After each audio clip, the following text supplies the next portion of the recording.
Hello everyone, good morning, नमस्कार दोस्तों। Byju's government exams prep में आप सबों का एक बार फिर से स्वागत है। अपने पिछले क्लासेस में हमने हिस्ट्री को लेकर मॉडर्न हिस्ट्री की सारी बातें कर ली है। अब हमारे सिलेबस के हिसाब से जो दो एरियाज बच जाते हैं वो एंशिएंट और मेडिवल, मध्यकालीन भारत। गुड मॉर्निंग, नमस्कार दोस्तों। मध्यकालीन भारत और हमारा जो ऐतिहासिक जो एंशिएंट इंडिया है।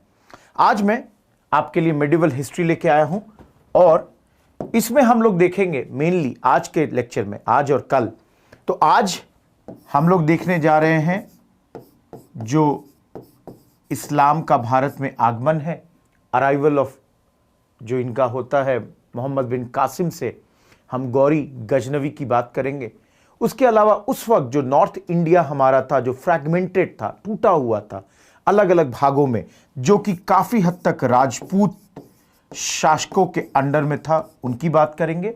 और साउथ इंडिया में भी हम चोलाज की बात करेंगे। और आखिर में हम जाकर आज बातचीत शुरू कर देंगे दिल्ली सल्तनत की।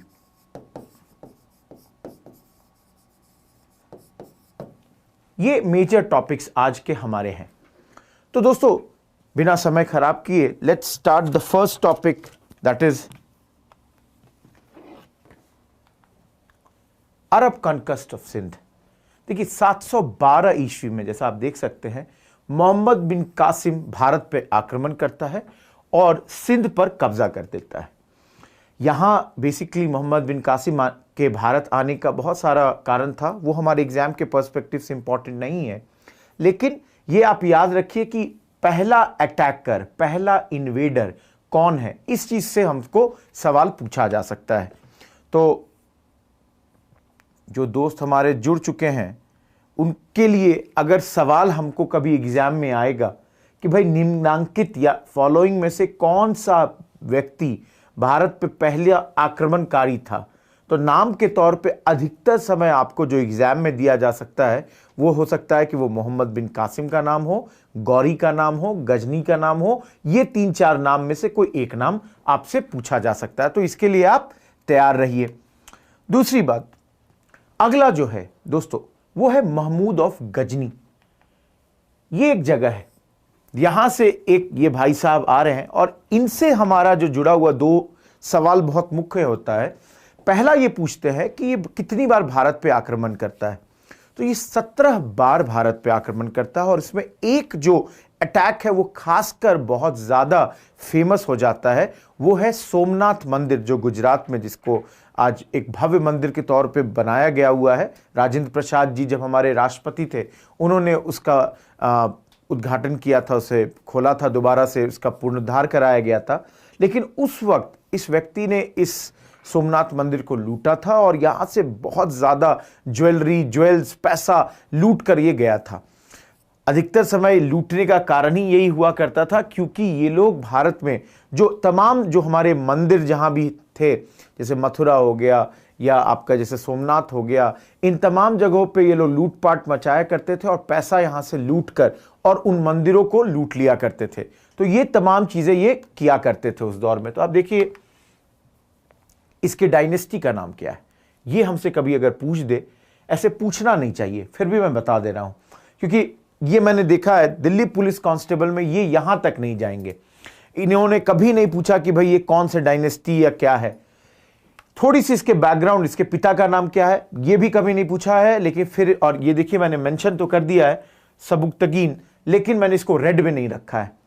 ये पहला ऐसा आदमी है जो अपने आप को इस डायनेस्टी में सुल्तान कहता है और अपने फादर की तरह, अपने पिता की तरह अपने इंपायर को बड़ा कर रहा है। भारत की ओर आक्रमण करेगा, भारत के जो वेस्टर्न हिस्से हैं उनको ये आक्रमण करके जीतने की कोशिश करता है। जैसे मैंने पहले कहा दोस्तों, 17 बार ये भारत पर आक्रमण करता है। 17 एक्सपेडिशंस गजनी के हैं भारत की ओर।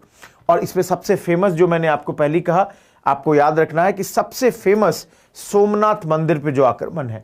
इसके अलावा आप देख सकते हैं आक्रमण थानेश्वर पे है, मथुरा पे है, कन्नौज है, ग्वालियर है। और हर जगह क्यों कर रहा है? क्योंकि ये पैसा लूटना चाहता है, यहां का जो हमारा वेल्थ है उसको प्लंडर करना चाहता है। मेजर रीजन वही है। लेकिन हमको क्या याद रखना है, सबसे इंपॉर्टेंट, सोमनाथ मंदिर पे जो आक्रमण इसका था। अब देखिए दोस्तों, क्या होता है, हिस्ट्री तो क्या है कि अगर हमारे लिए कोई हीरो है, हो सकता है वो किसी और के लिए विलेन हो। सिमिलरली किसी और के लिए कोई विलेन है, हमारे लिए वो हीरो है, या उल्टा, जो भी आप कहना चाहें। तो वैसी बात है, जैसे गजनी यहां पर तो हम उसको एक आक्रमणकारी के तौर पे देखते हैं, इन्वेडर के तौर पे देखते हैं, जो यहां से पैसा लूटपाट मचाकर चला जा रहा है वापस, तो हम उसको वैसे देखते हैं।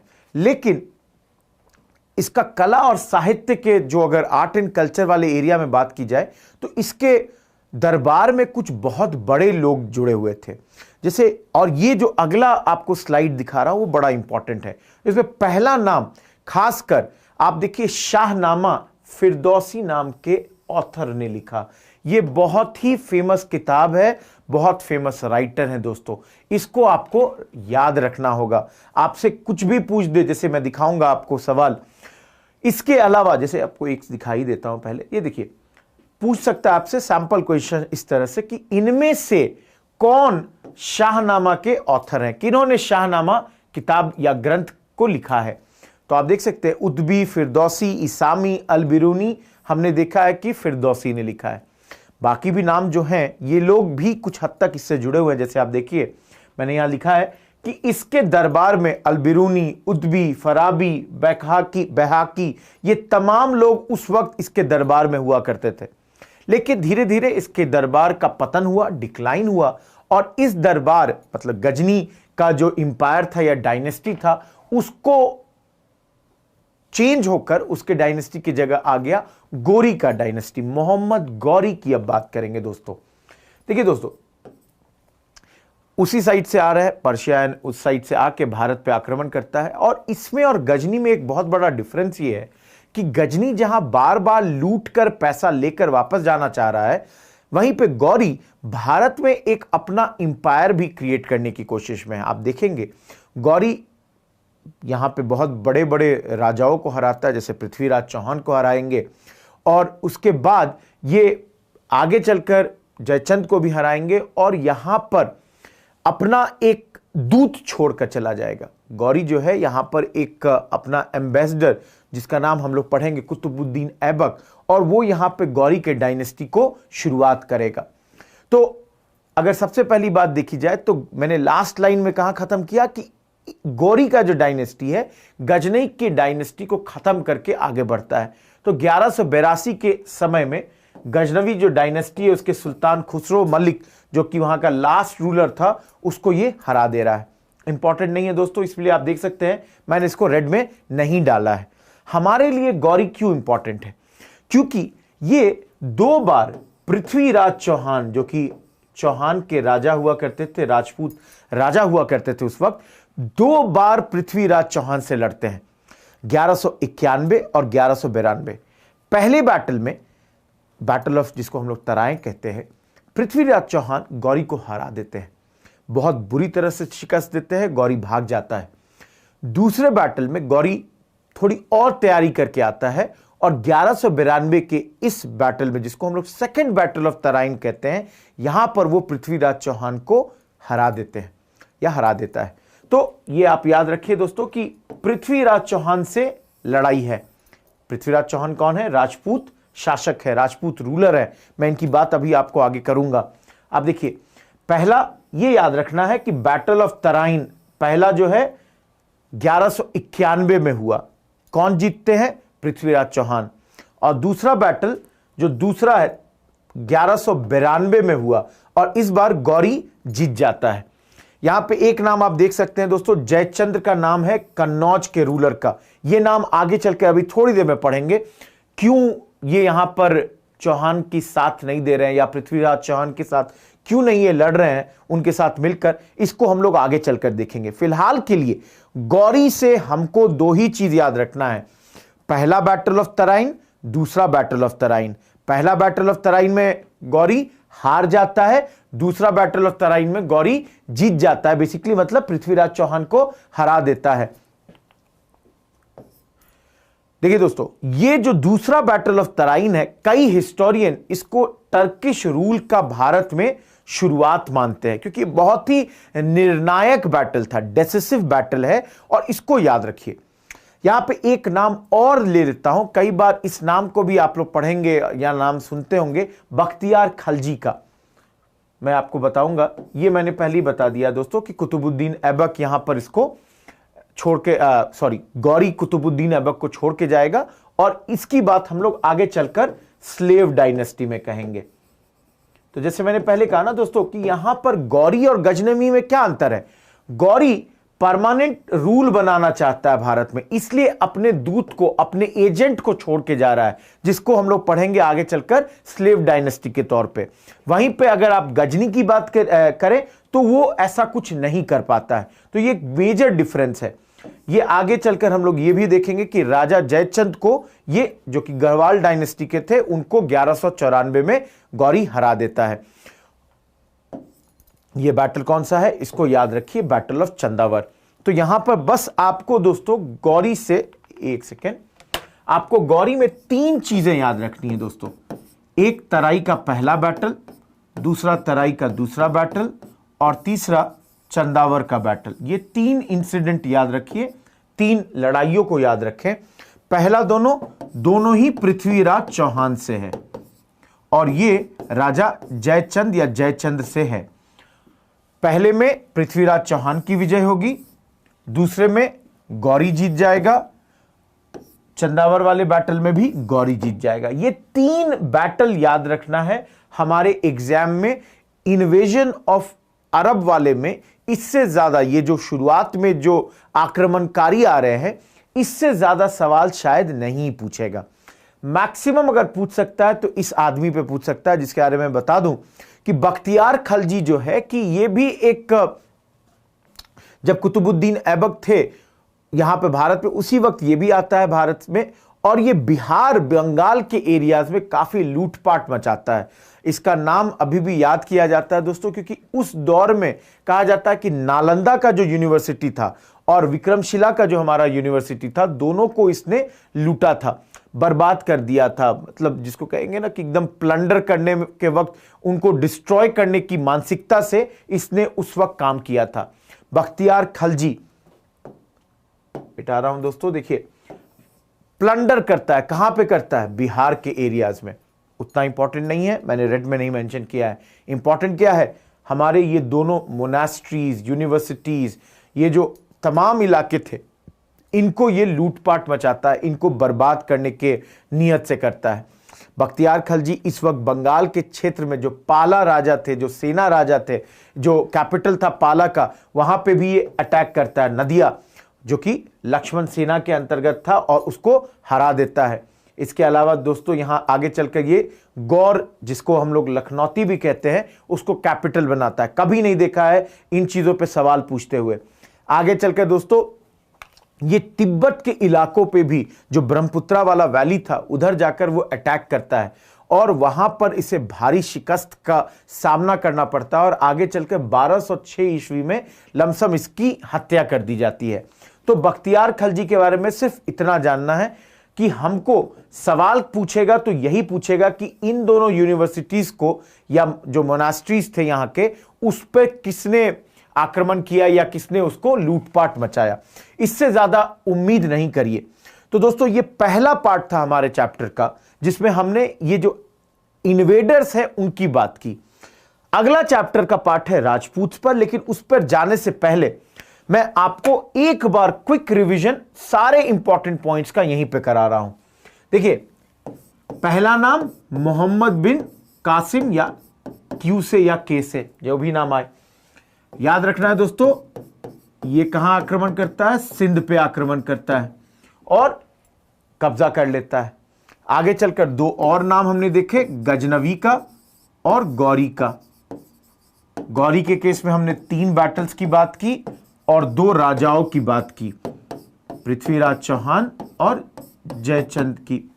और इसके अलावा हमने अभी जस्ट बख्तियार खलजी की भी बात की कि इसने मोनास्ट्रीज और यूनिवर्सिटीज को लूटा है।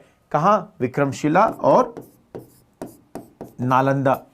इसके अलावा गजनी की बात की तो गजनी में हमने बात की शाहनामा की, किसने लिखा ये मैंने आपको सवाल दिखाया था, और कुछ और इंपॉर्टेंट लोग उस दौर के।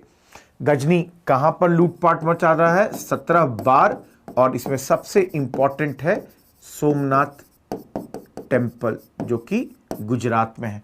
दोस्तों ये 8-10 बातें हैं, इससे ज्यादा हमारे एग्जाम में सवाल नहीं पूछेगा। अब अगला जो पार्ट है वो है राजपूत पर। जैसे आप देख सकते हैं दोस्तों, अब हम लोग जा रहे हैं राजपूत पे, और इसको समझिए कि उस वक्त जो नॉर्थ इंडिया का हमारा एरिया है वो छोटे छोटे हिस्सों में बटा हुआ, अलग अलग रूलर्स के अंडर में है, और ये तमाम रूलर्स खुद को राजपूत कहते हैं। जैसे चौहान्स की हमने बात की, चंदेल की बात करेंगे, परमार्स की बात करेंगे, सिसोदिया उसकी बात करेंगे, ये अलग अलग राजपूत हैं।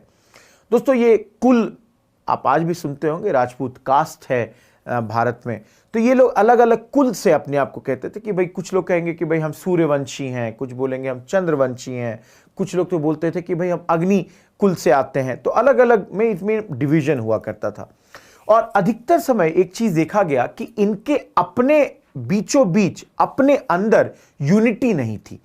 तो चूंकि इनके अंदर एकता नहीं है, because they do not have a unity amongst themselves, इसके कारण क्या हुआ, ये जो बाहर के आक्रमणकारी थे ये अधिकांश समय जीत जा रहे थे या इन्हें हरा देंगे। जैसे आप ही देखिए ना कि जब पृथ्वीराज चौहान से गौरी लड़ रहा है 1192 के दूसरे बैटल ऑफ तराइन में, तो जयचंद साथ नहीं देते हैं चौहान का। इसमें है कारण, जयचंद और पृथ्वीराज चौहान के बारे में अभी बात करेंगे तो आप देखेंगे इनके आपसी, जिसको कहेंगे कंपटीशन था, इनके बहुत ज्यादा एक दूसरे को डिसलाइक करने की भावना थी। लेकिन अगर कभी कभी होता है ना कि जब बाहर वाले आक्रमण कर रहे हैं तो आप सब मिल गए उनका सामना करते हैं, वो यहां पे नहीं था। और चूंकि राजपूत जो थे वो फ्रैगमेंटेड थे, बड़े बहादुर हैं लेकिन फ्रैगमेंटेड हैं, बटे हुए हैं, और बटे हुए होने के कारण क्या हो रहा है कि बाहर वाले काफी आसानी से भारत पर घुस जा रहे हैं, भारत में घुस जा रहे हैं, और अलग अलग हिस्सों में, अलग अलग एरियाज में अपना दबदबा कायम करते हैं। तो यहां पे दोस्तों अगले स्लाइड में मैं कुछ राजपूत इंपॉर्टेंट वंशज जो हैं, इंपॉर्टेंट डायनेस्टीज हैं, उनका नाम दिखा देता हूं। जैसे हमने अभी अब बात की ना चौहान्स की, दिल्ली, जैसे पृथ्वीराज चौहान अभी के हिस्टोरिकल नैरेटिव के हिसाब से वो दिल्ली के आसपास के एरियाज में बसे हुए थे, और अजमेर जो कि आपका राजस्थान में जो इंपॉर्टेंट शहर है उसके आसपास थे। उसके अलावा आप देखिए प्रतिहार, ये कन्नौज के आसपास इनका था एरिया। परमार्स ये मालवा वाले इलाकों में बसे हुए थे। चंदेल्स ये जिजक भुक्ति, आप खजुराहो का नाम सुनते हैं, उन सब इलाकों में इनका था। सिसोदियाज जिसमें राणा प्रताप, महाराणा प्रताप आते हैं, ये मेवाड़ का हिस्सा हुआ करता है, मतलब उस हिस्सों में इनका दबदबा था, ये राजस्थान हो जाता है। और आगे चलकर राठौड़ भी जो हैं वो भी कन्नौज के ही इलाके में, क्योंकि ये सब अलग अलग समय पे ये सब आए, तो अलग अलग एरियाज में हो सकता है कुछ दिनों पहले तक किसी और का इस इलाके में दबदबा था, आगे चलकर ये खत्म हो गए, कोई और उस इलाके में दूसरा राजपूत डायनेस्टी उभर के आ गया। तो दोस्तों इनमें से कुछ राजपूत डायनेस्टीज की हम लोग अभी बात करेंगे।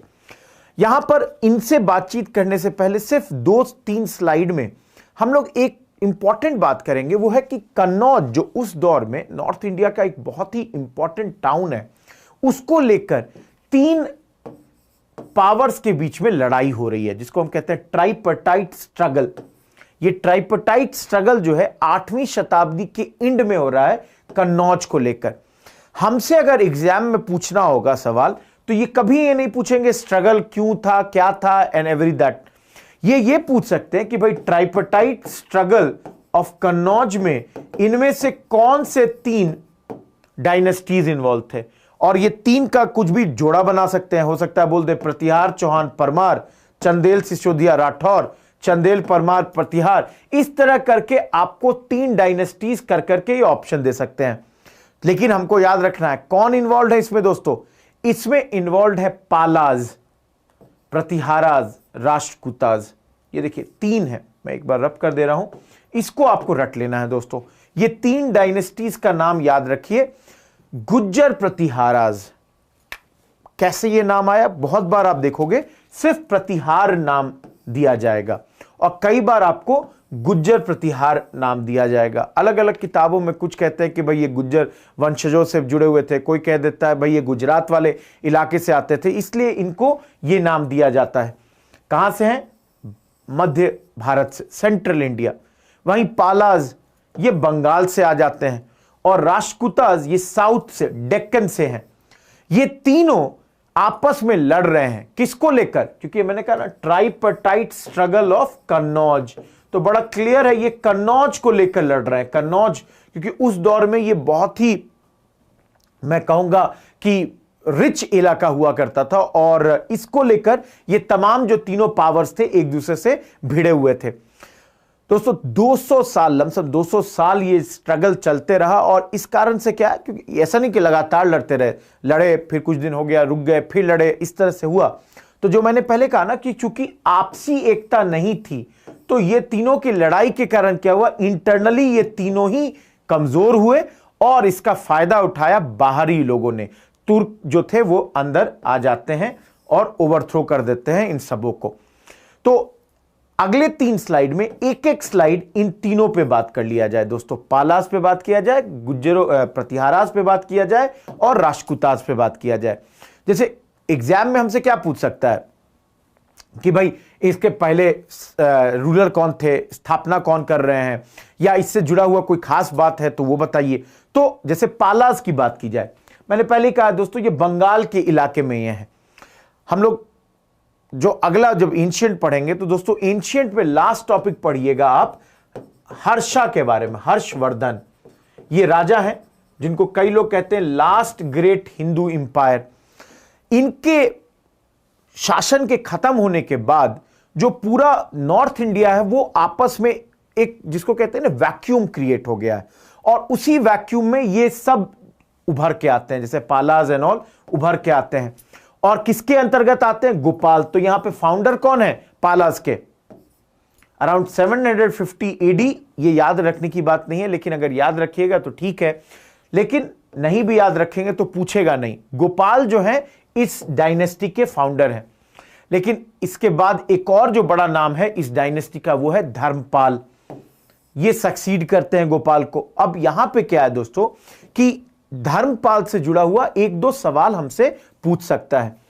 हमसे एक सवाल क्या पूछ सकता है? 4 नाम दे देगा और बोलेगा कि इसमें से फाउंडर कौन है इस डायनेस्टी के। तो याद रखिएगा कि गोपाल फाउंडर है, धर्मपाल एक और बहुत इंपॉर्टेंट रूलर है। और क्यों इंपॉर्टेंट रूलर है? क्योंकि कई चीजों से इनका नाम जुड़ जाता है। मोस्ट रिनाउंड रूलर्स में से एक है, क्योंकि इन्होंने इस वक्त जो है नालंदा यूनिवर्सिटी को रिस्टोर किया था और यहीं पे विक्रमशिला यूनिवर्सिटी को भी यहां पे फाउंड किया था। ये तमाम काम इन्होंने किया था, इसलिए इनको याद किया जाता है। तो इसको आपको याद रखना है। तो ये थे पालाज। अब दूसरे मान लीजिए हम चलते हैं गुर्जर प्रतिहाराज। जैसे मैंने पहले कहा दोस्तों, कई बार सिर्फ प्रतिहाराज भी दे सकता है।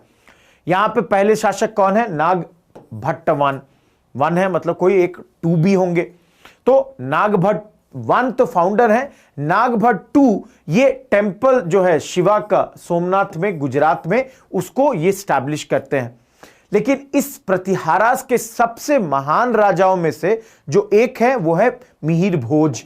ग्रेटेस्ट रूलर में इनको कंसिडर किया जाता है दोस्तों। उस दौर में इन्होंने जो बाहर से अटैक्स हो रहा था अरब्स का, उसको रोका, उसको थामने का कोशिश भी किया।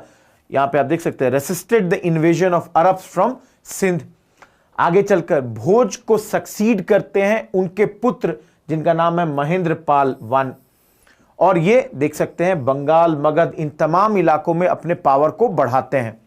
यहां पे एक इंपॉर्टेंट पॉइंट जो इनसे आर्ट एंड कल्चर से जुड़ी हुई है कि राजशेखर एक फेमस राइटर हैं, वो काव्य मीमांसा इस वक्त लिखते हैं।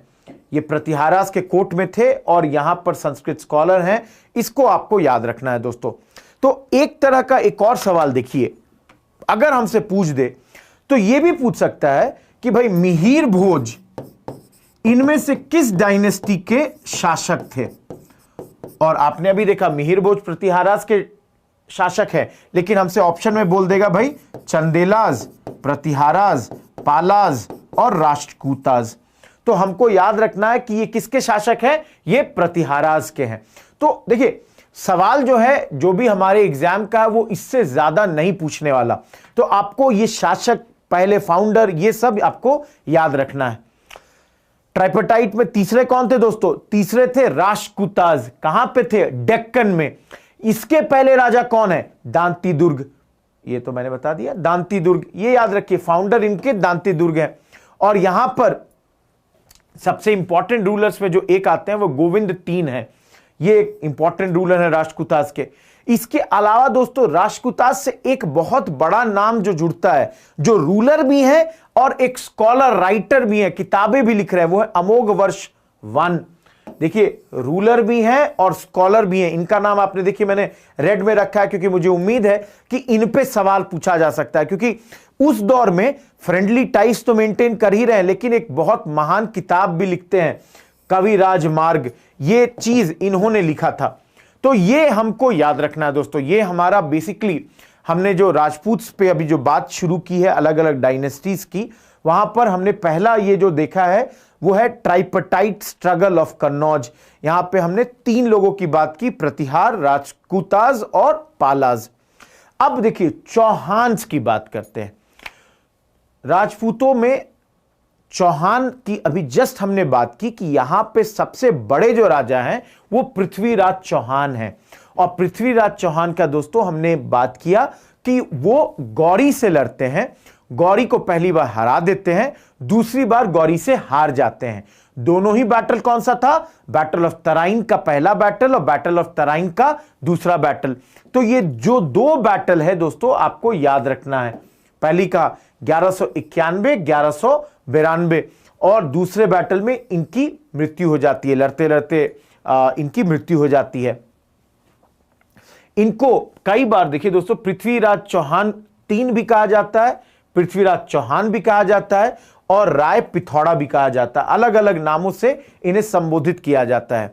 और इनके कोर्ट में बहुत सारे इंपॉर्टेंट लोग थे, जिसमें एक थे चांद बरदाई, और इन्होंने पृथ्वीराज रासो नाम की किताब को भी लिखा था जो कि ब्रज भाषा में लिखा गया था। देखिए दोस्तों किताब तो मैंने नहीं पढ़ी है लेकिन इसमें है कि मतलब बेसिकली एक इन्होंने बनाया है कि किस तरीके से पृथ्वीराज चौहान को अरेस्ट कर लेते हैं गौरी सेकंड बैटल के बाद और अपने साथ ले जाते हैं। और वहां पर पृथ्वीराज रासो किस तरीके से इस किताब में बताया जा रहा है कि एक तीर चलाकर वो गौरी को उसको आंख पे तीर मार देते हैं। इस तरीके का एक पूरा कहानी डिपिक्ट किया गया है। बेलार्ड कहते हैं मतलब जो लोगों के बीच में जो चर्चित बातें हो जाती हैं उसका यहां पे वर्णन किया गया काफी बेहतरीन ढंग से, और उस दौर के वन ऑफ द बेस्ट किताबों में से इसे कंसिडर किया जा सकता है। अब देखिए दोस्तों हम लोग चौहान्स की बात कर रहे हैं, साथ में हमने पहले ही कहा कि 1191-92 के बावजूद गौरी को एक 94 का भी एक बैटल लड़ना पड़ा था चंदावर का, और वो किसके खिलाफ लड़ना पड़ा था, जयचंद के खिलाफ, जयचंद्र के खिलाफ। और जयचंद जो है वो किस डायनेस्टी को बिलोंग करते हैं, गढ़वाल या राठौर। तो यहां पे क्या है कि दोस्तों इस डायनेस्टी के सबसे बड़े शासक हैं जयचंद्र, और मैंने पहले ही कहा कि इनका जो है पृथ्वीराज चौहान से कोई बहुत अच्छा ताल्लुकात नहीं है। कहते हैं कि ये अब कितना सच कितना झूठ ये तो नहीं बोल सकता दोस्तों, लेकिन यहां पे कहा जाता है कि पृथ्वीराज चौहान क्योंकि इनकी पुत्री से पृथ्वीराज चौहान ने शादी की थी, संयोगिता, तो इसलिए यहां पर ये आ जाता है कि इस कारण से जयचंद्र और पृथ्वीराज चौहान के बीच में एक एनिमिटी हो गई। तो यहां पे क्या है कि कई बार अतिशयोक्तियां भी यूज हो जाती हैं बातचीत के दौरान, तो अलग अलग अतिशयोक्तियां भी हैं, लेकिन यही अधिकांश जो हिस्टोरियंस का नैरेटिव है कि पृथ्वीराज चौहान को लेकर इनकी राइवलरी थी और इसलिए ये उनका मदद नहीं करते हैं। और यही राइवलरी तुर्किश के पक्ष में जाती है। 1192 में पहले तुर्क गौरी के लीडरशिप में पहले तो पृथ्वीराज चौहान को हराते हैं और 1194 में पृथ्वीराज चौहान की तब तक तो मृत्यु हो चुकी है, चंदावर के बैटल में वे जयचंद्र को भी हराते हैं। और इस तरीके से तुर्क जो है भारत में एक तरीके से अगर कहा जाए तो अब यहां पर एक फर्मली स्टैब्लिश हो गए हैं। तो दोस्तों ये आपको याद रखना है, बैटल ऑफ चंदावरबी। आखिर में दोस्तों चंदेलाज की बात की जाए, चंदेल्स भी जिनको कहते हैं, बुंदेलखंड के इलाके में चंदेल्स, दोस्तों इनको आज के डेट में सबसे ज्यादा अगर किसी चीज के लिए याद किया जाता है तो उनके आर्ट एंड आर्किटेक्चर के लिए। उस दौर में इन्होंने बहुत ही बेहतरीन आर्ट एंड आर्किटेक्चर का एस्टैब्लिशमेंट किया, खासकर जैसे खजुराहो के जो मंदिर हैं, ये बुंदेलखंड या इनको कई बार चंदेलाज ऑफ जिजाभुक्ति भी कहा जाता है, ये एक जगह है। और यहां के ये फ्यूडिटरीज हुआ करते थे। कन्नौज के आसपास जो प्रतिहाराज का रूल हुआ करता था, उनके फ्यूडिटरीज हुआ करते थे। फ्यूडिटरीज का मतलब होता है दोस्तों कि बेसिकली ये सर्व कर रहे थे, प्रतिहाराज के अंतर्गत आते थे, उनके नीचे आते थे, उनको सर्व कर रहे थे, फ्यूडिटरी पावर थे, उनके लिए काम करते थे। इस डायनेस्टी के फाउंडर नन्नुका। अब यहां पर एक बहुत इंपॉर्टेंट क्वेश्चन बनता है दोस्तों, मैंने पहले कहा ना कि खजुराहो कहा जाता है, उस दौर में चंदेल्स जो थे वो 3 जगह इनका मुख्य शासन था, 3 इंपॉर्टेंट टाउन, और ये तीनों इंपॉर्टेंट टाउन उत्तर प्रदेश और मध्य प्रदेश में है दोस्तों। एक तो मैंने पहले कहा आपको खजुराहो, आपको पता है खजुराहो कहां पे है, मध्य प्रदेश में है। दूसरा बहुत इंपॉर्टेंट जो टाउन था वो था कलिंजर, और तीसरा था महोबा, ये दोनों उत्तर प्रदेश में। दोस्तों ये 3 जगह चंदेलाज के एक तरह से कहें तो 3 कैपिटल के तौर पे थे। जैसे अगर आप खजुराहो की बात की जाए तो ये कल्चरल कैपिटल है, मैंने कहा यहां मंदिर स्टैब्लिश किए गए हैं, आज भी बहुत फेमस जो टेम्पल्स है वो यहां पर है। कलिंजर जो यूपी में था वो इनका मिलिट्री कैपिटल हुआ करता था, और महोबा जो अगेन उत्तर प्रदेश में है वो इनका सिविल कैपिटल हुआ करता था। पॉलिटिकल एडमिनिस्ट्रेशन अगर कहा जाए तो ये यहां से चलाते थे। तो आपको याद क्या रखना है दोस्तों, हमसे क्या पूछ देगा, हमसे एक ही चीज पूछेगा हमारे एग्जाम में कि इनमें से कौन से टाउन से चंदेलाज की कोई रिलेशन नहीं थी, और वो 4 ऑप्शन दे देगा, एक खजुराहो, दूसरा कलिंजर, तीसरा महोबा और चौथा कोई और हमको याद रखना है कि इन तीनों से तो इनका रिश्ता है, चौथे से इनका रिश्ता नहीं है। इनके एक मुख्य शासक का नाम आप याद रख सकते हैं, यशोवर्मन, जो कि काफी प्रसिद्ध राजा हुआ करते थे इस दौर के चंदेलाज के। आखिर में दोस्तों एक लास्ट जो अगर राजपूत में इंपॉर्टेंट जो नाम है वो है सिसोदियाज, जो कि मेवाड़ आपके आज का जो राजस्थान है वहां से आते हैं। तो ये भी एक राजपूत रूलर्स हैं। सिसोदियाज जैसे चौहान हो गए, राठौर हो गए, चंदेलाज हो गए, उसी तरह से सिसोदिया भी एक इंपॉर्टेंट राजपूत रूलर हो गए। कई जगह कहा जाता है दोस्तों कि बप्पा रावल नाम के राजपूत रूलर ने इनके फाउंड किया, इस महान डायनेस्टी का फाउंडर वो थे, और इनका कैपिटल चित्तौड़ जो कि आज का राजस्थान है। दोस्तों इस डायनेस्टी में काफी फेमस राजा हुए, बहुत इंपॉर्टेंट राजा हुए, बहुत वीर जिसको कहेंगे ना, जो मतलब बहुत महत्वपूर्ण शासक एवं very very powerful, very brave Kings आप देखेंगे। राणा सांगा, राणा कुंभा, राणा उदय सिंह, महाराणा प्रताप। कहा जाता है दोस्तों कि मुगलों से लगातार सिसोदिया लड़ते रहे, और आखिर में उन्होंने जब समर्पण किया भी तो वो लास्ट राजपूतों में थे, आखिरी वंश था जो उनके साथ मैत्रीपूर्ण संबंध स्थापित करता है। तो ये लगातार लड़ते रहते हैं। उससे पहले भी जो दिल्ली में अलग अलग शासक हुए दोस्तों, उनसे भी लड़ रहे हैं। जैसे अलाउद्दीन खिलजी के वक्त अलाउद्दीन खिलजी ने इनके एक राजा रतन सिंह पर हमला कर दिया था। और दोस्तों जो आप लोगों ने सुना होगा कि एक पद्मावती नाम का किताब का चर्चा जो मूवी से हुआ था बहुत ज्यादा, वो यहीं से आया था, क्योंकि रतन सिंह पे हमला किया था अलाउद्दीन खिलजी ने, और बाद में इन्हें हरा भी दिया था रतन सिंह को। इसके अलावा दोस्तों यहां पे जो बहुत इंपॉर्टेंट रूलर राणा कुंभा, बहुत इंपॉर्टेंट रूलर, ये आगे चलकर 15वीं शताब्दी में दोस्तों इन्होंने विजय स्तंभ की स्थापना की थी।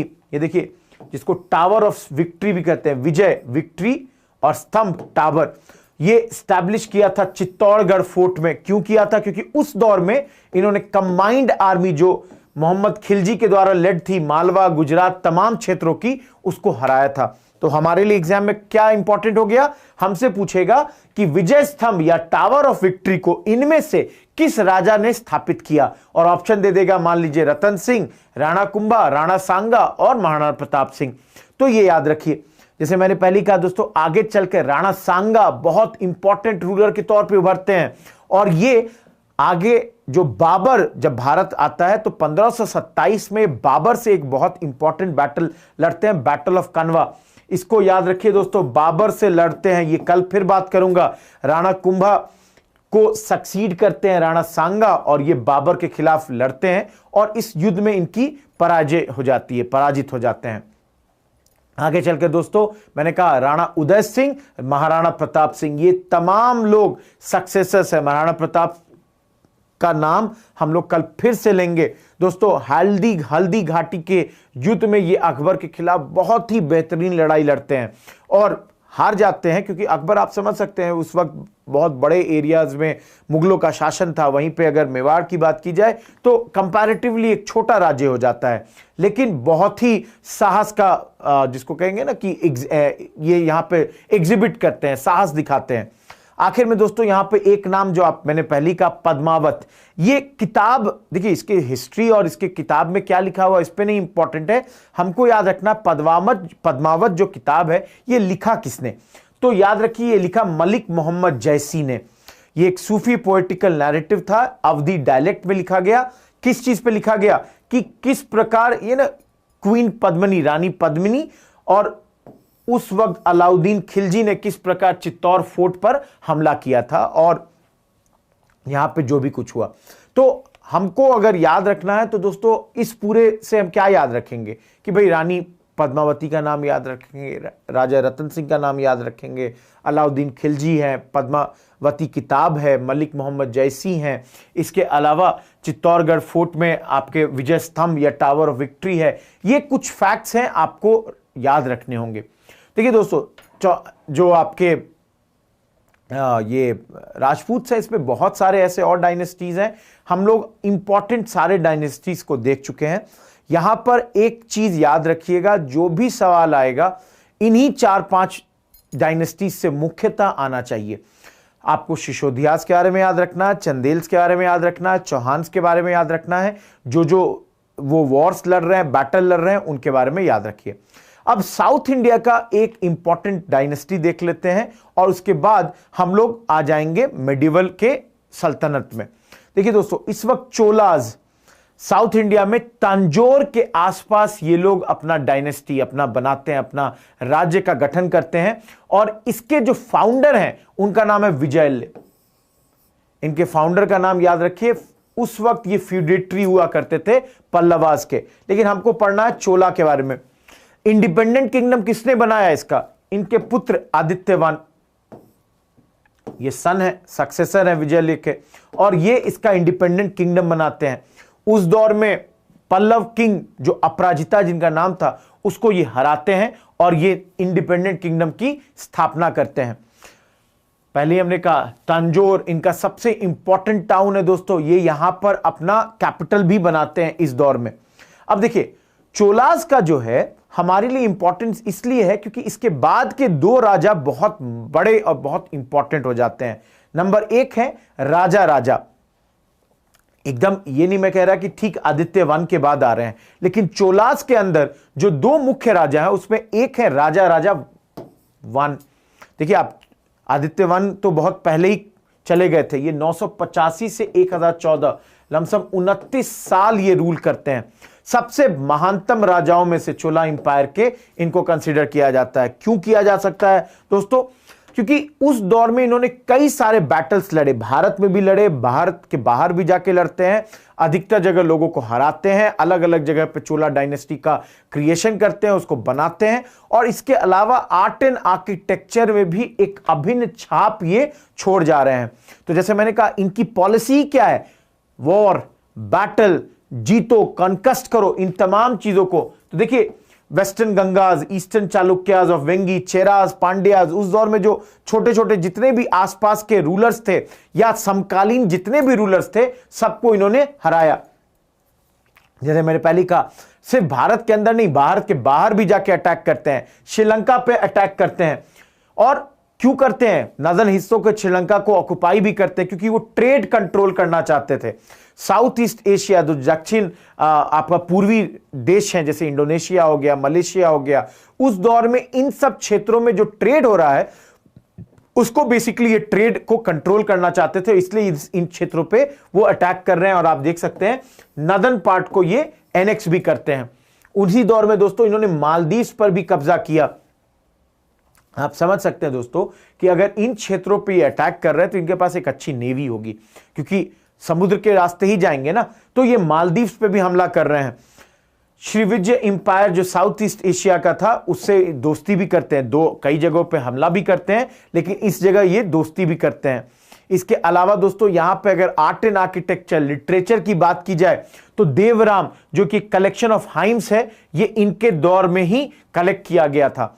और एक मंदिर की बात की जाए तो बृहदेश्वरा जो मंदिर है तांजौर का, जो कि अगर मैं यूं कहूं तो चोला जो आर्किटेक्चर है उसका एपिटोम है, जेनिथ है, सबसे ब्यूटीफुल स्ट्रक्चर्स में से एक माना जाता है दोस्तों। ये इसी दौर में कंस्ट्रक्ट किया गया। अब देखिए दोस्तों, ये तो यहां पर थे। इसके बाद जो इस पूरे इंपायर को जेनिथ पे ले जाता है, पिनाकल पे जो व्यक्ति इस इंपायर चोला डायनेस्टी को ले जाता है वो है राजेंद्र वन। ये जैसे मैंने कहा ना कि इस इंपायर को जेनिथ, इसके पिनाकल पे, पीक पे ले जाता है। पिता थे राजेंद्र एक। उसके बाद ये रूल पे शुरू करते हैं। सॉरी, मैंने गलत लाइन बोल दिया। पिता थे राजा वन और उसके बाद राजेंद्र वन इस इंपायर को और कंसोलिडेट करते हैं और मजबूती प्रदान करते हैं, इसको और बड़ा करते हैं। आप देख सकते हैं पिता ने श्रीलंका के नदन हिस्सों पे कब्जा किया था। इन्होंने पूरे श्रीलंका, सेलन उस दिनों दोस्तों याद रखेंगे, श्रीलंका का ये ओल्ड नेम है सेलन। कभी पूछ दे जेकी में, कई जीके में कभी पूछ दे तो इसको आपको याद रखना है। जैसे मैंने कहा पिता की तरह इनके पास भी एक ग्रेट नेवल पावर है और श्रीविजय इंपायर्स पे ये हमला भी अटैक करते हैं। First Indian ruler who established the supremacy of Indian navy in the Arabian sea. आप देख सकते हैं उस दौर में अरेबियन सी में पहले जो भारतीय शासक ऐसे थे जिन्होंने अपने नेवी का डंका बजवा दिया था दोस्तों। वहां पर पाल डायनेस्टी के महिपाल को इन्होंने हराया था और इसके बाद एक उपाधि धारण की थी और एक नया टाउन भी स्टैब्लिश किया था। उपाधि गंगई कोंडा चोला और उस सिटी का नाम गंगई कोंडा चोलापुरम। इसको याद रखेंगे। क्या हमसे सवाल पूछेगा कि इनमें से किस राजा ने अपने आप को गंगई कोंडा चोला की उपाधि दी? और ऑप्शन में आपसे राजेंद्र एक, राजा वन या कोई भी दो चार नाम और दे दे तो आपको याद रखना गंगई कोंडा चोला ये नाम राजेंद्र वन ने दिया था अपने आप को। और इन्होंने इस वक्त गंगई कोंडा चोलापुरम नाम के एक सिटी का भी स्थापना किया था। ये बहुत इंपॉर्टेंट है, इसको याद रखिए। इसके अलावा दोस्तों चोलास के बारे में सबसे इंपॉर्टेंट हो जाता है इनका एडमिनिस्ट्रेशन। इनके एडमिनिस्ट्रेशन की बात की जाए दोस्तों तो याद रखिए कि चोला इंपायर जो है उन दिनों 4 मंडलम में बटा हुआ था। मंडलम मतलब एक तरह से कहें तो प्रोविंस, प्रांत, और हर प्रोविंस में अलग अलग प्रिंसली स्टेट उसको गैदर करते, उसको रूल कर रहे थे। इसके अलावा फर्दर डिवीजन देखिए, वलानाडु, नाडु और विलेज। तो ये 4 टर्म आपको आ गया। देखिए मंडलम है, मंडलम के नीचे आपको वलानाडु आएगा, फिर नाडु आएगा, विलेज आएगा। तो सबसे जो बेसिक है वो है नाडु। नाडु के अंतर्गत कई सारे विलेजेस आ जाते हैं। तो आप देख सकते हैं सबसे बेसिक यूनिट है नाडु, जो कि कई सारे विलेजेस से मिलकर बनता है। और कई सारे नाडु मिलकर वलानाडु बना देंगे और कई सारे वलानाडु मिलकर प्रोविंस बना देंगे। जो उस दौर में यहां पे जो ऑफिसर्स थे उनको पेमेंट, जो पैसा मिलता था वो रेवेन्यू, लैंड दे दिया गया और उससे जो रेवेन्यू कलेक्शन हुआ वो आप ले सकते हैं। और सिटी एडमिनिस्ट्रेशन को देखने के लिए जो ऑफिसर जो अपॉइंटेड था उसको कहा जाता था नगरत्तर, और टाउन को नगरम। आप समझ सकते हैं दोस्तों, नगर हिंदी वर्ड है, नगर से आपका बन जाता है नगरम। तो ये जो टाउन्स है नगरम, और उसको देखने के लिए जो लोग हैं वो हो गए नगरत्तर। इसको आपको याद रखना है। लास्ट चीज दोस्तों, जैसे मैंने पहले कहा ना, आर्ट एंड कल्चर, मैंने बृहदेश्वरा मंदिर की बात की। देखिए उस दौर में क्या है, यहां आर्ट एंड कल्चर में बहुत सारे इनोवेशंस किए गए और इस पूरे स्टाइल को याद रखिए द्रविडियन स्टाइल कहा जाता है। जो आर्ट एंड आर्किटेक्चर यहां पे फॉलो किया जाता है उसे Dravidian style of art and architecture किया जाता है। चीफ फीचर इसका क्या है? गोपुरम, विमान, गर्भगृह, ये तमाम चीजें ये इनके चीफ फीचर है। इनके मंदिरों में इनके गोपुरम, इनके विमान, देखिएगा आप मंदिरों का, अगर आप साउथ इंडियन मंदिर को देखेंगे तो इनके स्टैब्लिशमेंट एक, अगर ऐसे यहां पे मैं तो बना नहीं पाऊंगा, मैं आपको कल फोटो दिखा दूंगा दोस्तों, एकदम इनका अलग से गोपुरम और विमान बनता है, एकदम बिल्कुल अलग आर्किटेक्चरल स्टाइल है। वो नॉर्थ से अलग, नॉर्थ में जैसे नागर शैली या दूसरे तरह की शैली जो होती है उससे बिल्कुल अलग शैली में यहां पर आपको द्रविडियन स्टाइल के मंदिर मिलेंगे। आगे एकदम ऐसे करके उभरता है, ऊपर तक जाता है, और यहां पे गर्भगृह, जो गोपुरम है, ये सब भी इसके यूनिक स्टाइल है। तो चोला आर्किटेक्चर की अगर बात की जाए तो जैसे मैंने बृहदेश्वरा मंदिर की बात की, एक और मंदिर देख सकते हैं अरिवीतेश्वरा मंदिर जो कि दरासुरम में है। तो ये तमाम मंदिर या ये तमाम बातें हो गई आपकी दोस्तों चोलास से जुड़ी हुई। तो याद रखें दोस्तों कि हमसे चोलाज ये जितने भी हैं डायनेस्टीज, इससे ज्यादा हमसे सवाल नहीं पूछेगा। अब हम लोग आ जाते हैं दोस्तों नॉर्थ में सल्तनत की ओर। सल्तनत में, दिल्ली सल्तनत में उन दिनों 5 डायनेस्टीज थे। याद रखेंगे दोस्तों, इसका ऑर्डर हमसे पूछ सकता है। सबसे पहले स्लेव डायनेस्टी, जिसको ममलुक भी कहते हैं, उसके बाद खिलजी का डायनेस्टी, फिर तुगलक का डायनेस्टी, फिर सैयद का डायनेस्टी, और आखिर में आता है आपका लोधी डायनेस्टी। 5 डायनेस्टी हैं दोस्तों। ममलुक को ही स्लेव डायनेस्टी भी कहते हैं। खिलजी जैसे मैंने पहले कहा, तुगलक, सैयद, लोधी।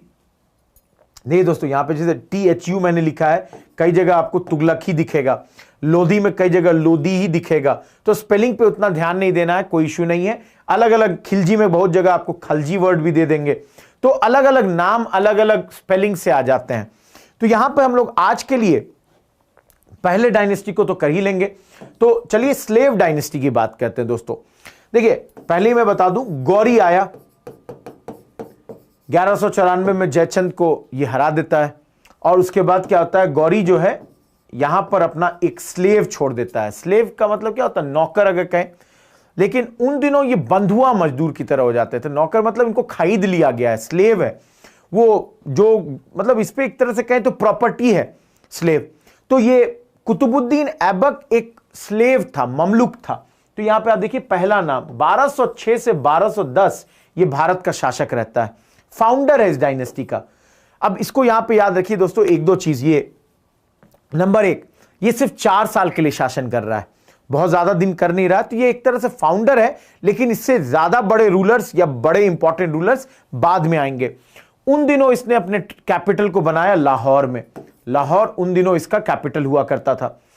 इसको लाख बख्श भी कहा जाता था दोस्तों, क्योंकि ये दरिया दिल, गिवर ऑफ लैक्स, चैरिटी के नाम से, चैरिटी के लिए जाना जाता था दोस्तों। इसी के नाम पे आप अभी जस्ट देखेंगे कुतुब मीनार इसने ही बनवाना शुरू किया था। तो ये याद रखिएगा, कभी भी इसने अपने नाम पे खुतबा नहीं रीड कराया। खुतबा होता है सरमन, प्रोक्लेमेशन, वो सरमन्स कभी नहीं रीड कराया, क्योंकि ये स्लेव था और ये अपने मालिक के ही रूल की तरह चल रहा था। जबकि यहां पे गौरी मर चुका है, लेकिन वो उससे, उस मानसिकता से बाहर नहीं आया था। तो इसको आपको याद रखना है। जैसे मैंने पहले कहा ना, अपने नाम पे सिक्के, कॉइन्स भी इशू नहीं कराता है। कुतुब मीनार याद रखिएगा, इसने कंस्ट्रक्शन करवाना शुरू किया, जिसको खत्म कराएगा आगे चलकर इल्तुतमिश। और ये जो नाम है, सूफी सेंट ख्वाजा कुतुबुद्दीन बख्तियार के नाम पर कुतुब मीनार का नाम पड़ता है। इसको आपको याद रखना है दोस्तों। 2-3 चीजें यहां पे बहुत इंपॉर्टेंट है। जैसे 2.5 दिन का झोपड़ा आप देखिए, ये एक मस्जिद जो अजमेर में बना, यहीं पे कुव्वत उल इस्लाम मॉस्क जो दिल्ली में बना, ये तमाम जो इंपॉर्टेंट मॉन्यूमेंट्स हैं ये कुतुबुद्दीन ऐबक के दौर में बनी। तो आपको ये दोनों ही लाइन बहुत इंपॉर्टेंट हो जाता है हमारे लिए। हमसे पूछ सकता है कुव्वत उल इस्लाम मॉस्क जो है, जो कि कहां पर है, तो दिल्ली में।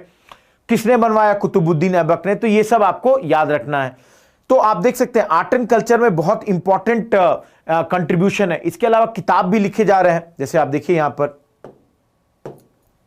हसन निजामी, फकरी मुंदीर, इन लोगों ने यहां पे इसके समय किताबें लिखी, जिसमें खासकर हसन निजामी ने ताजुल मसीर नाम की किताब को लिखा, जो कि उस दौर में पहली किताब थी जो कि दिल्ली सल्तनत पे आई थी।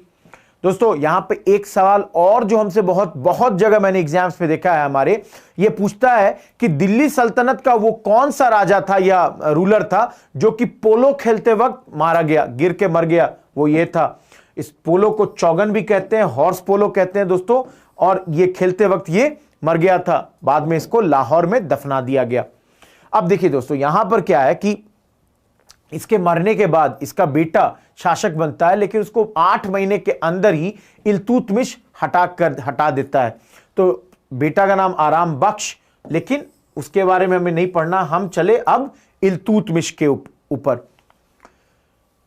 1211 से 1236 आप देख सकते हैं 25 साल का शासन है। तो इसको आप रियल फाउंडर कह सकते हैं, क्योंकि कुतुबुद्दीन ऐबक तो हार्डली 4 साल था, लेकिन ये रियल फाउंडर हो गया। अब देखिए ये भी स्लेव था, इसको इसके हाफ ब्रदर्स सौतेले भाइयों ने कुतुबुद्दीन ऐबक के हाथों बेच दिया था। लेकिन इसमें इंपॉर्टेंट बात यह थी दोस्तों कि कुतुबुद्दीन ऐबक ने इसको बाद में अपना सन इन लॉ बना दिया था। शादी, अपनी बेटी की शादी इससे कराई थी। आगे चलकर ये रूलर हुआ, हमने जस्ट देखा, अपने मतलब कहें तो साले को हटा दिया आराम बख्श को, और खुद रूलर बन गया। लाहौर कैपिटल हुआ करता था, कैपिटल को अब इसने दिल्ली बना दिया गया। इसने दिल्ली कैपिटल को दिल्ली की ओर किया। अब देखिए 1211 में रूल कर रहा है, और इस वक्त टर्क्स जो हैं, अभी जस्ट 20 साल पहले ही तो लड़ रहे थे ये लोग। किससे लड़ रहे थे? चौहान से लड़ रहे थे। पृथ्वीराज चौहान से 1191, 1192, जयचंद से 1194। तो इस वक्त जब ये लोग यहां पर हैं, इनको सबसे बड़ा खतरा किससे दोस्तों? तुर्क को सबसे बड़ा खतरा है राजपूतों से। राजपूत इनको भगाना चाहते हैं, इनको हराना चाहते हैं। तो इनका सबसे बड़ा जो थ्रेट इस वक्त है वो है राजपूत से, और अलग अलग जगह पे ये राजपूतों से अलग अलग जगह लड़ रहे हैं। जैसे आप देख सकते हैं ये राजपूताना और सेंट्रल इंडिया में रणथंबोर, जालौर, अजमेर, कलिंगर, ग्वालियर, इन तमाम इलाकों पे ये हमला करते हैं। इसके अलावा दोस्तों यहां पर एक और चीज बहुत इंपॉर्टेंट थी कि अंदर में तो ये लोग थे इसके प्रतिद्वंदी या कॉम्पिटिटर्स, बाहर में इस वक्त मंगोल इसके प्रतिद्वंदी थे।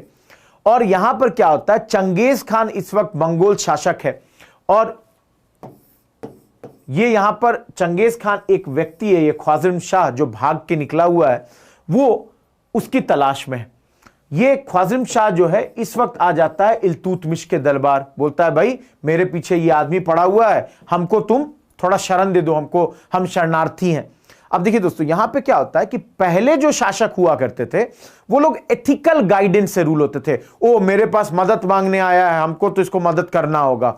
लेकिन ऐसा कोई नियम कानून इल्तुतमिश नहीं रखता है। इल्तुतमिश बहुत क्लियर है कि भाई चंगेज खान जो चंगेज खान से डर के भाग के आया हुआ है, अगर उसको हम पनाह देंगे तो चंगेज खान मेरे पीछे आएगा, तो साफ बोल देता है भाई हम तुम्हारी मदद नहीं करेंगे। और इससे खुश होकर चंगेज खान भारत पर कभी हमला नहीं करता है। यह एक बहुत इंपॉर्टेंट फैक्ट है हमारे हिस्ट्री का दोस्तों, कि मंगोल्स के इस वक्त जो आक्रमण था वो नहीं होता है क्योंकि इल्तुतमिश उसको यहां पे पनाह नहीं देता है। अब देखिए 25 साल ये रूल कर रहा है, और इल्तुतमिश क्या करता है, यहां पे कुछ एडमिनिस्ट्रेशन में सुधार करता है, एक चेंजेस करता है, एक कैडर बनाता है, 40 लोगों का एक जिसको कहेंगे ना काउंसिल बनाता है। रूल करने के लिए 40 लोग साथ में आएंगे। देखिए द 40 और बंदगन ए खास और बंदगन ए चलगनी, 40 इंपॉर्टेंट लोग, 40 पावरफुल मिलिट्री लीडर्स, इन तमाम लोगों को ये एक जिसको कहेंगे ऑर्गेनाइजेशन बनाता है। द 40 या बंदगान ए खास या बंदगान ए चलगनी। आगे चलकर आप जब हम लोग कल बात करेंगे बलबन की दोस्तों, आप देखेंगे बलबन ने इसको खत्म कर दिया। तो ये एक बहुत इंपॉर्टेंट चीज थी, बिकॉज इल्तुतमिश को यहां पर इन लोगों के सपोर्ट की जरूरत थी, तो इसको इसने बनाया। यहां पे इल्तुतमिश, जैसे हमने पहले कहा दोस्तों कि ये उस दौर में मंसूर, जिसको कहते हैं letter of recognition from Abbasid caliph, ये हमारे लिए उतना इंपॉर्टेंट नहीं है, फिर भी मैं समझा दे रहा हूं आपको। क्या होता है दोस्तों, कैलिफ ये है मुस्लिम्स का स्पिरिचुअल और पॉलिटिकल हेड, और इस वक्त ये टर्की में रूल कर रहा है। तो ये लोग बोलते थे कि भाई आप कहां पे कौन रूलर बनेगा, तो इसने टर्की के कैलिफ से मंसूर लिया, लेटर ऑफ रिकॉग्निशन की मान्यता प्राप्त कर ली कि अच्छा ठीक है भाई, भारत के तुम शासक बनोगे। तो एक तरह से लीगल सॉवरेन रूलर बन गया ये कैलिफेट का। कैलिफेट अपने आप को क्या, मुस्लिम जितने भी इलाके हैं वो कैलिफेट बोलता है कि भाई हमारे अंतर्गत आ रहा है। तो ये बेसिकली उससे परमिशन ले रहा है और इस तरीके से दिखा रहा है कि भाई अब हम हो गए इसके हिस्सा, रिकॉग्नाइज्ड रूलर हो गए। जैसे मैंने पहले ही कहा दोस्तों, कुतुब मीनार को इसने कंप्लीट कराया। इसके अलावा इसके दौर में भी बहुत सारे काम हुए, जैसे मिनाजुल शिराज, तजाउद्दीन, निजामुल मुल्क, मोहम्मद जुनैदी, कई सारे स्कॉलर्स को इसने पैट्रोनाइज किया, उनको अपने जिसको कहेंगे दरबार में रखा। नई चीजें भी लाई, अरेबिक जो कस्टम्स थे या जैसे कॉइन्स थे उसको यहां पे इंट्रोड्यूस किया। जैसे आप दो तरह के कॉइन देखिए, सिल्वर कॉइन जिसको कहा जाता था तंका, और कॉपर कॉइन जिनको कहा जाता था जीतल। तंका को भी आप रेड में करेंगे दोस्तों, इसको याद रखिएगा, तंका या जीतल, ये इसने यहां पे इंट्रोड्यूस किए। अब इसका शासन आ रहा है खत्म पे, 1236 में इसकी मृत्यु हो जाती है। और मृत्यु के पहले ही दोस्तों ये चाहता था कि इसकी बेटी रजिया ये भारत की शासक बने, लेकिन उस दौर में जो वहां पे जितने भी जो मुस्लिम आपके थियोलॉजिस्ट थे, जो वो जिसको कहेंगे दरबार में जो लोग थे, वो लोग रजिया का साथ नहीं देते हैं और इसके एक बेटे रुकनुद्दीन फिरोज, जो कि एक बेकार बंदा है, उसको यहां पे भारत का शासक बना देते हैं। तो 1236 में इसकी मृत्यु हो जाती है और अगला शासक बनता है रुकनुद्दीन फिरोज। अब देखिए दोस्तों, रुकनुद्दीन फिरोज जो है ना, बहुत ज्यादा दिन शासक रहता नहीं है। क्या होता है कि रुकनुद्दीन फिरोज को तो बनाया गया शासक, लेकिन उसी वक्त एक रिवोल्ट होता है और रिवोल्ट को क्रश करने के लिए बाहर निकलता है, और इस बीच में उसकी बहन रजिया सुल्तान यहां पर शासन ग्रहण कर लेती है। देखिए ये मुल्तान गया हुआ है एक रिवोल्ट को सप्रेस करने के लिए, इसी बीच में रजिया दिल्ली में आमिर्स की मदद से दिल्ली सल्तनत पर कब्जा कर लेती है। हमारे लिए क्या इंपॉर्टेंट है, हमसे एक ही सवाल पूछेगा रजिया सुल्तान पे कि ये first and the only Muslim lady to become the ruler of या सुल्तान ऑफ दिल्ली, यहां पे और कोई नहीं था, ये एकमात्र थी। अब क्या होता है दोस्तों, यहां पे बहुत जल्दी यहां पे जो लोग थे वो रजिया के अगेंस्ट होने लगते हैं। इसका कुछ कारण था।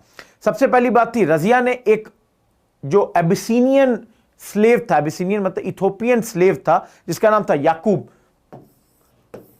उसको अपॉइंट कर दिया मास्टर ऑफ रॉयल हॉर्सेस।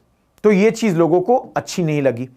इसके अलावा रजिया ने बहुत जल्दी जो फीमेल अटायर था, फीमेल अपैरल, उसको छोड़कर जो अपने चेहरे पर वो ढका भी नहीं करती थी और वो कोर्ट पे आके बैठा करती थी, इन चीजों को लेकर जो कट्टर वर्ग था वो नाखुश होने लगा, वो इससे नाखुश रहने लगा।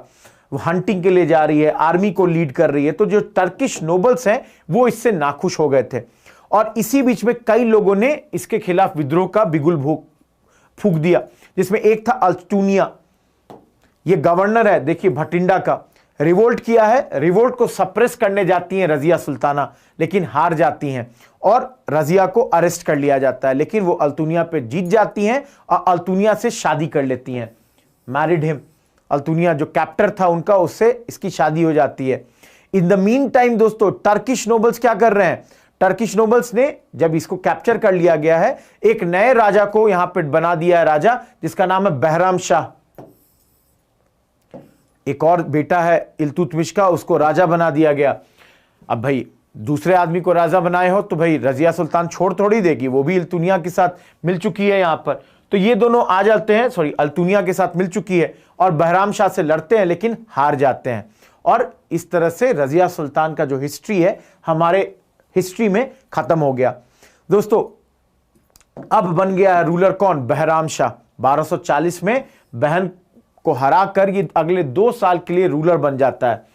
तो बहराम शाह रूलर है, बेकार रूलर है, कोई खास अथॉरिटी नहीं है। इसके दौर में मंगोल्स यहां पर अटैक करके प्लंडर भी करते हैं लाहौर को। पहली बार first sack and plunder, Mongols की इतनी हिमाकत आप देखिए कि वो यहां आ रहे हैं। और यहां पर इसने एक पोस्ट क्रिएट किया, पोस्ट है नायबे ममलकत, मतलब basically the regent. Basically now क्या है कि इस आदमी के हाथ में ज्यादा कोई पावर नहीं रह गया है, वो सिर्फ नाम का राजा, डी ज्यूरे। डिफैक्टो रूल किसके हाथ में चला गया? इस पोस्ट के हाथ में, नायबे ममलकत के हाथ में चला गया है। आगे चलकर दोस्तों क्या होता है कि जो चलगनी रूलर्स थे, जो 40 लोग थे जो यहां पर रूल करते थे, इन लोगों ने इसको मार दिया, पुट टू डेथ, और 1242 में इसका खत्म हो गया हिस्ट्री। चांस बहुत कम है कि इस पे सवाल पूछे। एकमात्र याद रखिएगा दोस्तों, जो चीज रेड में है मैक्सिमम उसी से सवाल आ सकता है, इससे ज्यादा सवाल आने का गुंजाइश नहीं है। अगला और लास्ट जो यहां पे देख लीजिए वो है मसूद शाह। मसूद शाह क्या है? 1242 से 46। अगेन नाम के लिए बस ये लोग राजा हैं, सारा पावर क्या है? 40 जो आपको चलगनी की बात है उनके हाथों में है।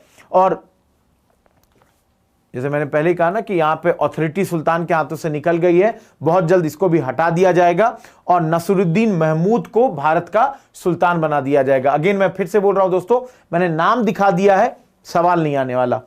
नसरुद्दीन महमूद पे जरूर एक सवाल आ सकता है दोस्तों, क्योंकि ये अगले लमसम 19 सालों या 20 सालों तक भारत का शासक रहता है और इस वक्त बेसिकली इसके ये सबसे यंगेस्ट सन था, इल्तुतमिश का सबसे छोटा बेटा था।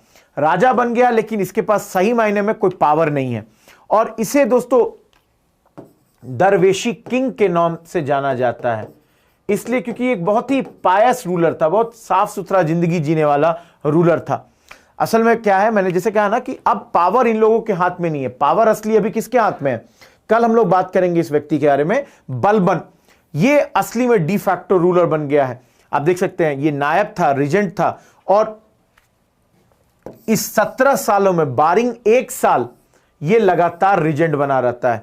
उस एक साल में एक हिंदू कन्वर्ट जिसका नाम था इमादुद्दीन राहन, उसको रीजेंट बनाया गया था, लेकिन बाद में उसको भी हटा दिया गया और वापस से बलबन रीजेंट बन गया था। जैसे मैंने पहले कहा, इस सुल्तान को एक पायस रूलर के तौर पे देखा जाता है, दरवेशी किंग, और इस चीज को आप याद रखें।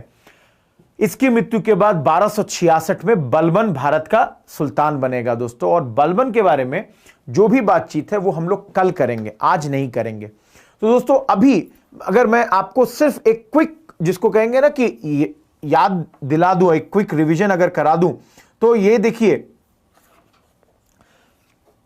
दिल्ली सल्तनत की बात हमने की दोस्तों। दिल्ली सल्तनत में 5 लोगों की बात करनी है हमको, और आज हमने बस उसमें पहला स्लेव, जिसको आप एक और नाम से क्या नाम से जानते हैं? स्लेव को किस नाम से जानते हैं दोस्तों? स्लेव को किस नाम से जानते हैं दोस्तों? स्लेव को किस नाम से जानते हैं बताइए? लास्ट में जस्ट 1-2 अगर आंसर दीजिए।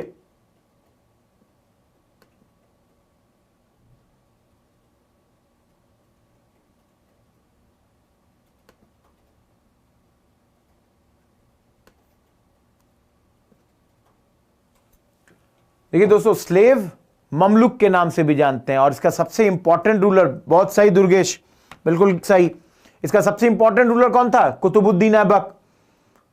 विवेक, इलबारी डायनेस्टी भी सही कह रहे हैं, सुहास दवाले, इलबारी भी नाम, अभिषेक भी सही है, गुलाम डायनेस्टी के तौर पे भी देखते हैं, तो ये तमाम जो है एकदम सही है।